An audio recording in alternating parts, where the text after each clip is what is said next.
When we talk about timing in relation to reality shifting, it's a little confusing because most people think of time as what is on the clock.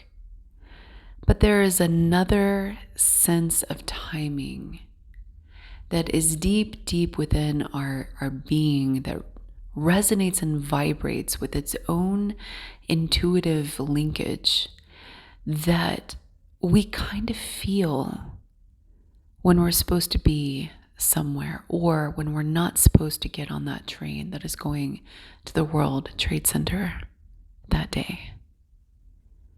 Not everybody is in tune with this, but there is something innate, I believe, within all of us, some innate ability that when we zero in on can guide us through situations in our lives.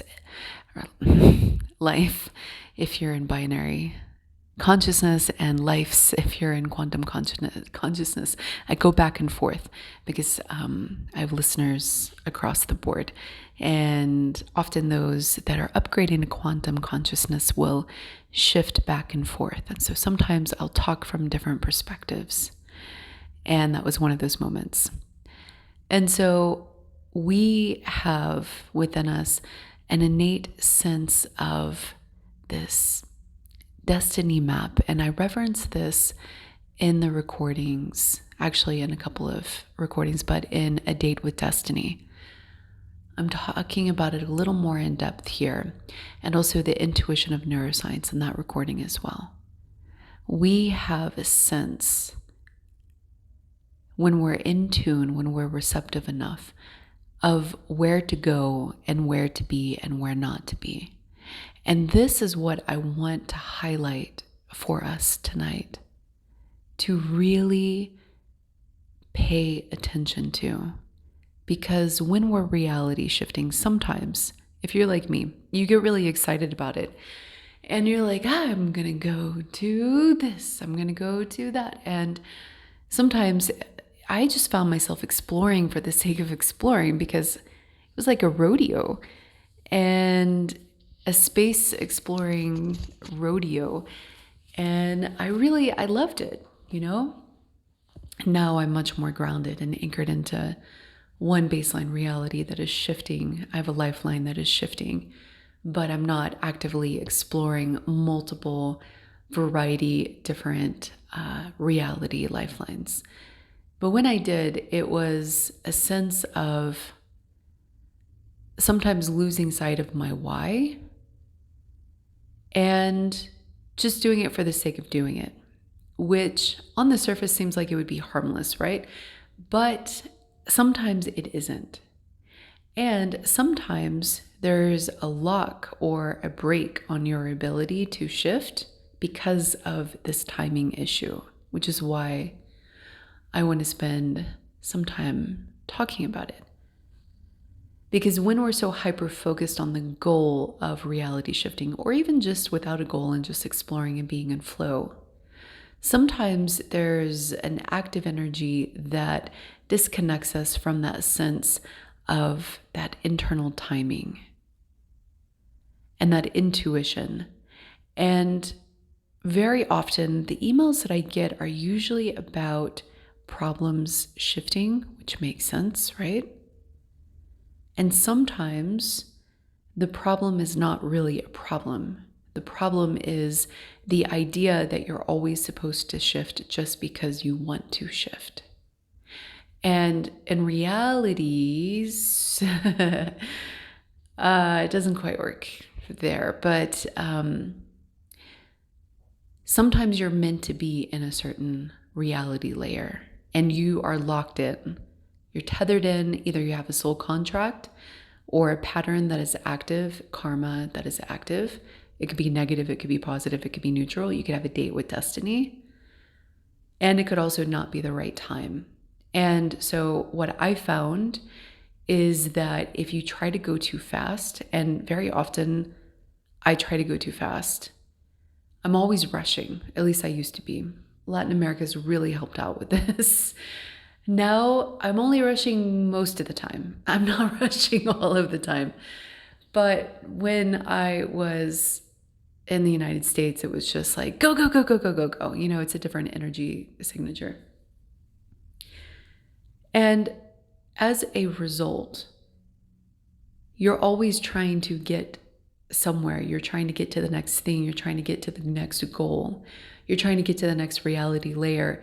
And this is actually a potentially detrimental, for some of you, not for all of you, potentially detrimental mind state to be in. Because then when you can't, you see that there's something wrong. When there might be something that's just simply out of your control, that's actually to your benefit. You might have an inheritance. You might have a karmic return of something that is coming to you that is already queued up. And let's say you are just going like I used to, and you're always skipping ahead.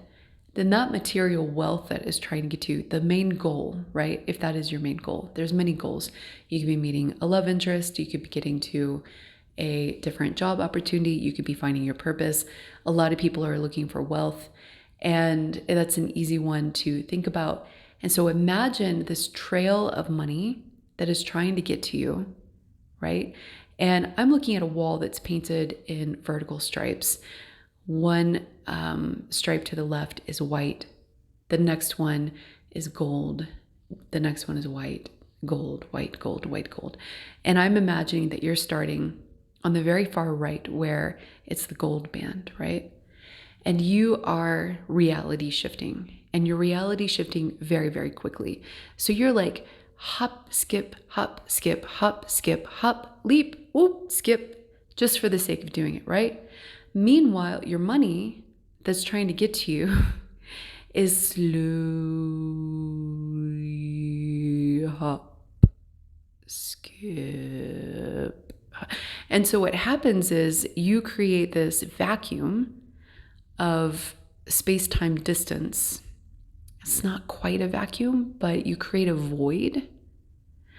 And the money that is trying to come into your field and manifest in your reality, you keep moving away from, right? And then you get mad. If you're like me, you get mad at the universe because you're like, why am I broke? I've had many outbursts. It's been challenging at times. And what I found is that there is a lag. There's a delay. There's a delay with transfers. The bigger your jumps are, you could actually have money, but for some reason, transferring money, cashing in assets suddenly takes a really long time. It's never taken that long before. And you're worried your money is lost in the cracks because it's like triple the time that you think it's supposed to take. Or your bank card doesn't work. You know, like you have money and you try to go in at the POS and your card is denied for some unknown error, right? And so when we get to some really big reality shifts, there is an observable effect on your finances being able to catch up to you. And so if you're just blindly going and going and going and doing it for the sake of it, this is where it could be detrimental to you. Now let's imagine that you're on this plane of existence where there is a gold stripe, and that's like one parallel world. There's the white one, which is right next to it. It's a lane. And then there's another gold one. And you are jumping from the gold to the gold. So you're doing a quantum leap, meaning you're jumping over the white one in the middle. But let's say that's where your love of your life is, in the white one. But you're so focused on reality shifting, even though you're trying to get to this goal of meeting the love of your life or your twin flame or whoever it is, right? That divine counterpart, the union, that, carrot that we all at a certain point are excited about, sometimes obsessed about. I've almost completely let that go. I've reached a different point. I'll let you know how that's working out for me. Right now, I'm happy. I'm happy not to be in some of those lessons at the moment. So now imagine you're going from the gold lily pad to the gold lily pad, or the gold lane to the gold lane. And your destiny is actually in the white lane. your future is in the white lane, but you are forcing the reality shifting process because in your mind, you're thinking this is the way to get to what I want. Because sometimes when we have novel things to explore, then we're super excited about it. And we create this, oh, this is what is best for me. This is the plan I'm going to do. And we take a lot of pride in doing that, but we do so from a lower consciousness. I was going to say child consciousness. Like it is, like little children may not understand the bigger picture. Like when you're 5 years old, you may not understand the bigger picture of why you have to wait for certain things or why your family can do X but not Y. And so it's like kind of being in childlike consciousness where we have this template of something new that we can try. And then we're like, okay, this is what we got to do. And then we're mad because it appears to be broken. When there is another explanation, which is you may already be in the right place at the right time. And even though you're introduced to the idea of reality shifting, you may actually be shifting away from your goals, your dreams, your destiny. And this is why I feel like some people have quantum immortality. Not everybody does. And I don't know what the special X factor is, but there are people that can't seem to leave a plane of existence or they can't seem to leave a lifeline.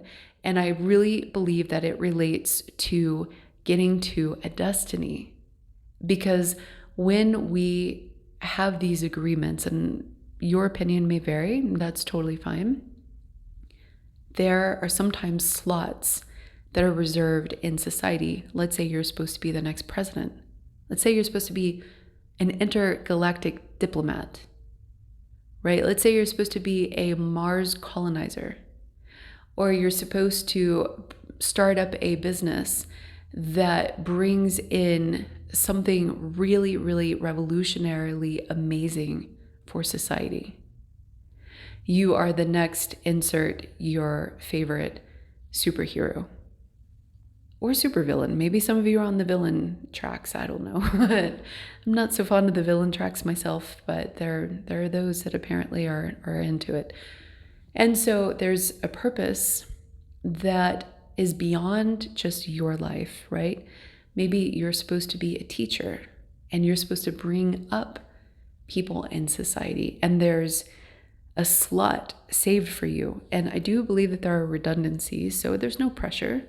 If you use your free will and decide to tap out, or you decide not to participate and decide to just go and be a hermit in a cave in Africa and just hang out with the cheetahs, that's totally fine. The universe will have a redundant person that they can tap. But there is a lifting up and a building up and an preferential organization for you if it's something you want to do, right? Like the universe is waiting on you to fulfill your destiny, your soul's calling, your purpose. But if you're always trying to leave, and I'm talking to my past selves now, if you're always trying to GTFO, then you're not really ever sitting long enough in the right place at the right time for you to do that. And you don't want to miss out, especially if your goal is to fulfill your purpose or to fulfill your destiny. And so all of this is getting back to, how do you know if reality shifting is right for you at that time? How do you actually know if you're in the right place at the right time? The way I like to look at it is, how many doors are opening for you? What is the resistance level in your life?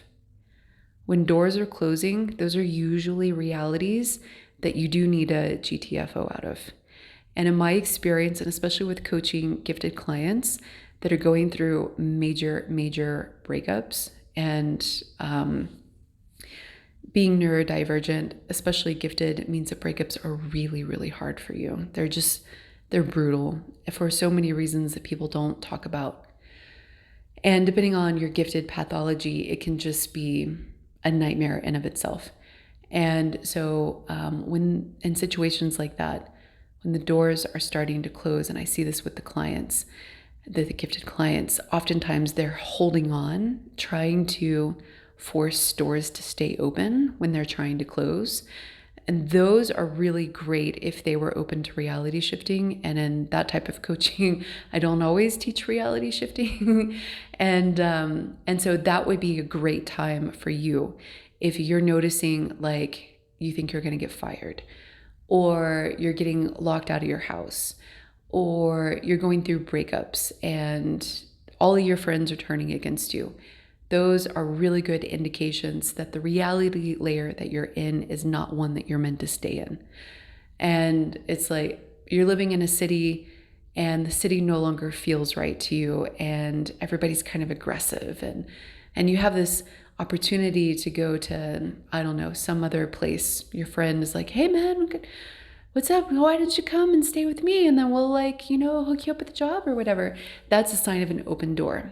And that is a really great shift opportunity. Like when you are making transitions between chapters in your life, that's a really great time to focus on the shifting protocols to get to the highest dimension that is available to you. And so where the doors are opening are usually, depending on what's behind the door, if you have nightmare doors that are opening, you have to have some discernment. But where the doors are opening is where you want to be focusing your attention. The path of least resistance is a real phenomenon. And so, for example, I remember when I was in East Texas and I went through a breakup, and it was a pretty horrific breakup. I won't go into the details, it's not important. And I, for a moment, was trying to stay there. And I ended up moving in with this girlfriend who I barely knew, and everything was like hit the fan. It just was door after door after door, epic failures, right? One after the other. And I was like stranded out in the country with this woman who had left for days at a time. I mean, she wasn't a grown woman. We weren't grown at the time. We were like early 20s. It's grown, but in terms of emotional maturity doesn't really happen until your 30s. Just FYI. And even then, there are a lot of 30-year-olds all the way up to 50-year-olds that are not emotionally mature. So it's still a question mark whether everybody checks that box. But at that time, it was very, very dramatic, and it just completely blew up in my face. And I was stranded, and she would leave, and I had no food in the house. And this wasn't a time of Uber, or I don't even think I had a cell phone at that time. Although cell phones were around, I don't think I had one. And anyway, so the point is that was one of those times that all of the doors were closing in on me. I lent my car to somebody and they wrecked it. Gosh, wow, it couldn't get any worse. It was just piling up and piling up and piling up, and couldn't find a job. It was just horrible. So I didn't have a phone because I had to go to a gas station. I can't remember if I walked there, or eventually when that person came back who I was staying with, I asked them for a ride to the gas station. I made a call to another friend of mine, and she came and quote unquote rescued me. And she was living in Austin, and she was like, just come stay with me for the weekend. And by the time the weekend was over, I had a job. I had a job that I could walk to. And I stayed at that job for 3 years and was promoted. That was my first management position at a vitamin store, retail management. And so it was like one of those, the doors will just boom, open, right? And that's how you know that you're in the right place at the right time, because it's easy, it's effortless. But when you're banging your head up against a wall, including with reality shifting, and it seems like nothing is working, everything is breaking, that's the time to pay very close attention of whether or not you should shift or go through an open door, even without shifting. This applies without reality shifting.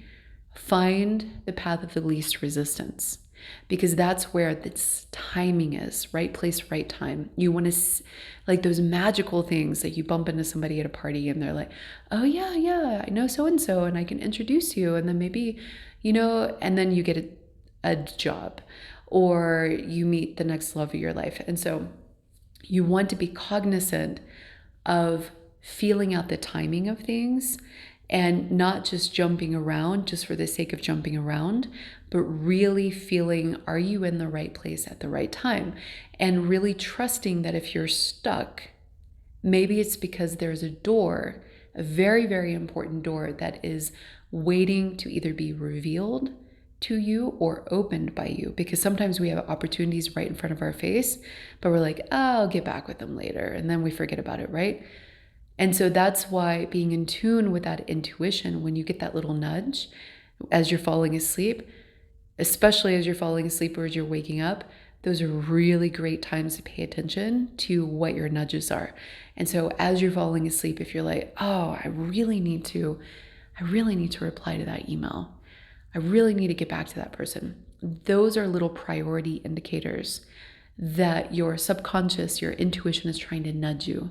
And so oftentimes those can lead to significant doorways or pathways that will help you shift into the right place at the right time. And over a period of time, you will start to experience this phenomenon more and more, and you will develop that trust within your internal guidance system that will tell you, hey, I just need to trust the timing on this. Even let's say you're in a reality layer where there's no doors that are opening up. I've been there before. Maybe it's because your money needs to catch up to you. Maybe it's because your love of your life, it needs to get on that plane, and there is a bidirectional configuration when paths are trying to meet. It's not just you, right? So maybe the love of your life had to take care of something and postpone something, or they're trying to find their door. So sometimes it's okay that you have to sit and wait it out for a moment. It doesn't mean that anything is broken. Anyway, so I hope that helped. Listen, if you are interested in a one-on-one reality shifting coaching, I just want to let you know that I love what I do. It lights me up. And what I do is beyond reality shifting coaching. I help to develop the highest expression of you, the most authentic version of you, to help you get to the best, highest lifeline that you can get to. And I love developing humans. It's like, I am human too. I know I say it weird sometimes, but we have to leave the door open, because I've tapped into other potentials where we have other configurations and source origins in mixed societies. And no, it's not scary. I know a lot of people are scared of things like that, but it's actually a beautiful experience. And so right now I'm really focused on the human development, because that's my specialty. But eventually I'm going to open up to other source origins, including AI. Anyway, so I love opening up you to your highest potential. And I do it in this really, really beautiful way that I build you up, and then I show you where your shadow patterns are. And we sort of dance with your shadow, and I bring out your shadow and I bring it to the light, and I'm like, don't you scurry away from me, you little mouse. And then we really examine the patterns that are subconsciously generating your realities and keeping you stuck. So if you're interested in something like that, please reach out to me. You can email me at sacredjourneyproductions@gmail.com. Okay, we'll talk soon.